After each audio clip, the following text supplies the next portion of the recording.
네, 어느 날부터 밤마다 모르는 남성들이 현관문 초인종을 누르고 또 집 안에 들어오려는 일이 벌어졌다. 굉장히 무서운데요. 실제로 지난 19일 광주의 한 아파트에서 낯선 남성들이 새벽 1시부터 3차례나 초인종을 누르면서 사건이 발생을 했습니다. 근데 알고 봤더니 해당 남성들이 조건 만남 장소인 줄 알고 새벽에 피해자의 집에 초인종을 눌렀고, 그리고 이 해당 주소를 알려준 사람 바로 아파트 아래층에 사는 이웃인 걸로 확인돼서 논란이 일고 있습니다.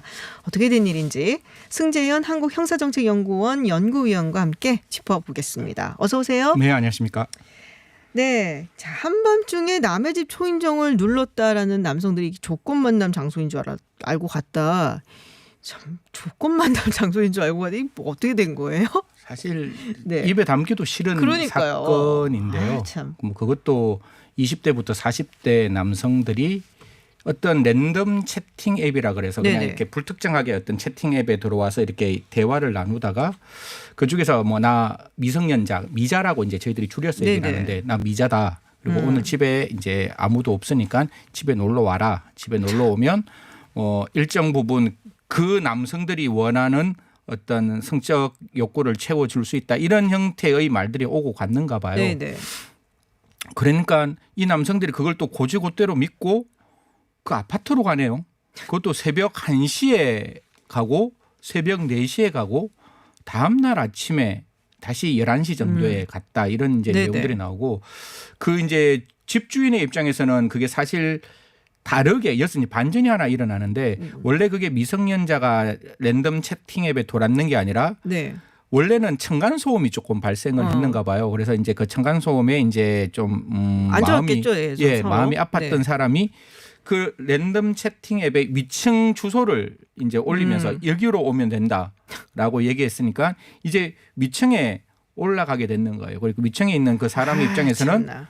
그냥 저녁에 2번 왔는 건 누가 잘못 눌렀겠지라고 그렇죠. 네, 생각하고 다음 날 이제 낮에 이제 초인종을 누르니까 그때는 이제 문 열고 나갔는 거예요. 나가고 넌 누구냐? 이래 물어보니까 뭐 대답 잘 그러니까 못하죠. 못하죠. 보복하면서 아니 이게 아니고 톡에서 집으로 오라는데요. 네. 뭐 이런 이야기를 하니까 톡이 뭐냐라고 물어보니까 이게 이제 지금까지 저희가 논의했던 이런 이야기가 나오고 이 집주인의 입장에서는 자기 집에도 아이가 있고 부인이 있는 상태에서 도저히 이거는 용납할 수 그렇죠. 없는 부분이다라고 이제 경찰에 이제 신고를 하게 됐는 거죠. 어떻게 보면 정말 이게 무슨 사건일까? 왜 이런 일이 있었을까? 층간소음이 만들어졌는데 무슨 조건 만남이 만들어지냐? 뭐. 네. 아니 근데 보통 이런 층간소음 때문에 서로 사이가 안 좋아지면 그냥 싸우고 뭐 이런 식인데 이건 또 굉장히 희한한 해괴한 케이스이다라고 생각이 들었고 처음에 이 소식 들었을 때 그때는 범인이 누군지 몰랐어요. 네네 맞습니다. 근데 현관 출입 번호를 알려줬다 그래서 이거는 그럼 같은 동에 사는 사람이 그렇죠. 아니겠냐라는 그렇죠. 생각을 왜냐하면 했었거든요. 그 주민들만 그 번호를 현관 출입 번호로 아니까. 네. 근데 그러면 이제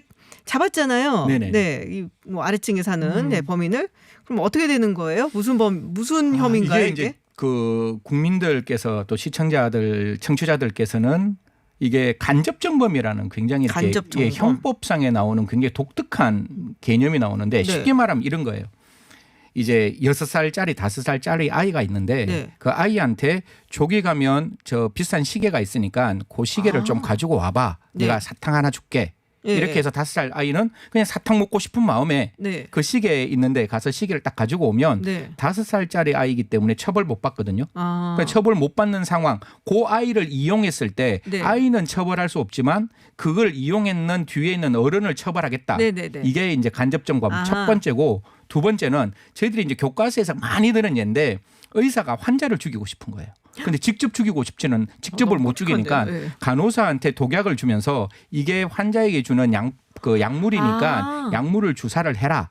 이러고 이제 간호사가 약물 주사를 해서 환자가 죽었는 거예요. 네. 그러면 간호사는 그게 약물인지 독약인지를 확인해야 될 주요 의무는 있으니까 네네. 과실범으로 처벌받을 수 있는 가능성은 있지만 그 뒤에서 의사가 시켰을 때 의사를 어떻게 책임을 물을 것이냐. 여기에서 의사에게 살인죄를 물을 수 있는 것. 이 두 가지가 가장 대표적으로 간접정범. 어떤 행위로 처벌받지 네네. 않거나 과실로 처벌받는 자를 이용했을 때 성립되는 범죄. 근데 그 아이한테 사탕 주는 거랑 이건 되게 다른 거 아닌가요? 이건 미성년자와 조건 만나 이게 처벌 안 받아야 그러니까 이게 이제 어떻게 됐는가 하면 네. 지금 이 사람의 입장, 그냥 들어가는 이 남자들의 입장 저는 이해가 안 되지만 네. 남자들의 입장을 생각하면 지금 딱 들어갔을 때 현관문을 눌렀을 때 그 현관문이 열려 있는 거잖아요. 네. 그러니까 이 아이가 나를 도르게끔 허락을 하고 1층 문을 열어주고 그리고 다시금 그 문에 있는 초인종도 그 랜덤 채팅 앱에 있는 미성년자가 문을 열어줄 거라고 생각하고 들어갔기 때문에 주거 침입의 고의가 없는 거예요. 당연히 내가 들어올 수 있는 허락을 받은 상태에서 들어간다. 이런 생각을 했기 때문에 그 들어가는 사람은 주거침입죄로 네. 처벌을 못 받는 거죠. 왜 주거침입죄의 고의가 있어야 되니까. 네네. 그런데 뒤에서 시켰는 거잖아요. 이 사람은 주거침입죄가 아니지만 그 밑에 있는 아래층 사람이 이 사람을 이용해서 들어가게끔 만들었으니까 그 이용했는 사람이 네. 주거침입 미수의 간접정범. 간접정범. 예. 좀 어렵지만 여하튼 그 B 씨라는 사람을 처벌하기 위해서 형법상에서 교과서에서만 나오고 있는 범죄가 지금 이제 광주경찰서에서 이제 그 죄명으로 쓰고 있는 거죠. 아니 근데 저는 미성년자와 조건 만남 이거는 안 걸리는 거예요? 제가 이걸 고민하기 위해서 진짜 오기 전까지 내 네. 모든 책을 다 열어봤는데 문제는 뭔가 하면 원래 미성년자였으면 네. 사실상 당연히 우리 아동 청소년 이용 성보호에 관한 네. 법률상 분명히 처벌받을 수 있는데 이게 아동이 아니고 이게 그 남자 그러니까 이 대상 자체가 없는 거잖아요. 이게 불능범 그러니까 설탕으로 사람을 죽일 수 없듯이 네네. 이게 가짜로 자기가 남자인데 밑에 있는 성인인데 내가 미성년자라고 얘기했으니까 그 성을 살려고 했던 사람은 성을 살려는 미성년자와 청소년이 없는 거잖아요. 불능범. 그러면 미수처벌 규정이 있으면 처벌할 수 있는데 또 이게 미수처벌 규정이 없어요. 그래서 어떻게든지 이 사람들을 한번 처벌해 보겠다고 나름대로 진짜 많은 노력을 했는데 지금의 형법상으로는 안 된다. 안 된다. 그래서 제가 지금 이야기하고 싶은 거는 그 아동 청소년 이용 그 아청법에 관련된 아동 청소년을 성을 사는 행위 성을 유인하는 행위 이 두 가지는 처벌하는데 미수범 처벌 규정이 네네. 없으니까 좀 미수범 처벌 규정을 그것도 있어야 만든다면 된다. 이게 이제 불능범이지만 위험성이 있으면 또 처벌할 수 있는 형법 이론이 있거든요. 네. 그렇게 해서 이런 좀 황당한 일 이런 일 저는 많이 있다고 생각하거든요. 그러니까 이런 부분에서도 법이 사실상 현실을 따라가기는 굉장히 좀 어렵지만 이런 사건이 나올 때 좀 국회에서는 이런 부분도 적극적으로 좀 반영해서 법을 좀 빨리 바꿔줬으면 싶습니다. 그러니까 이게 뭐 만남을 생각하고 갔는데 만약에 만남이 있었으면 그건 처벌이 되는데 그럼요. 근데 이제 없었으니까 네, 그 대상이 미수에 없으니까. 그쳤기 때문에 예. 그거는 법에 없어서 처벌을 미수범 받지 처벌 못한다. 규정이 없어서 못하는 겁니다. 아 참나 그렇군요. 아쉽습니다. 예. 원래 이제 조건 만남이 그러면은 범죄에 들어가는 거예요? 그건 당연히 들어가게 네네. 되죠. 우리 아동 청소년 이용 네네. 아동 청소년 성보호에 관한 법률에 보면 아동 청소년의 성을 사는 행위라고 해서 성을 사면 1년 이상 10년 이하의 징역 또는 2천만 원 이상 5천만 원 이하의 벌금인데 저는 이 벌금형 없어졌으면 좋겠어요. 아동의 성을 샀는데 여기에 벌금형 있으면 무조건 징역으로? 예, 저는 그렇게 갔으면 좋겠고 또 아동의 성을 사기 위하여 유인하거나 성을 팔도록 권유하는 사람은 이게 1년 이하 징역밖에 1년 안 되는 이하예요? 거예요. 예, 1년 이하의 징역 또는 1천만 원 이하의 벌금인데 혹시 앵커님하고 저하고 미국에 있는 법을 저번에 한번 다른 네. 토론 프로그램에서 그러니까요. 이야기했는데 미국 같은 경우에는 직접적인 행위 이전에 있는 광고 행위 그러니까 뭐 아동 청소년 이용 성착취물을 팔겠다고 광고하는 행위를 직접적인 어떤 성착취 행위를 만든 거와 동일하게 처벌하거든요. 왜냐하면 광고가 제일 처음에 그런 불법성에 도록에는 첫 번째 단계니까. 그렇죠. 그러면 이런 것도 유인하고 그게 대해서 뭐 성을 팔도록 권유했다면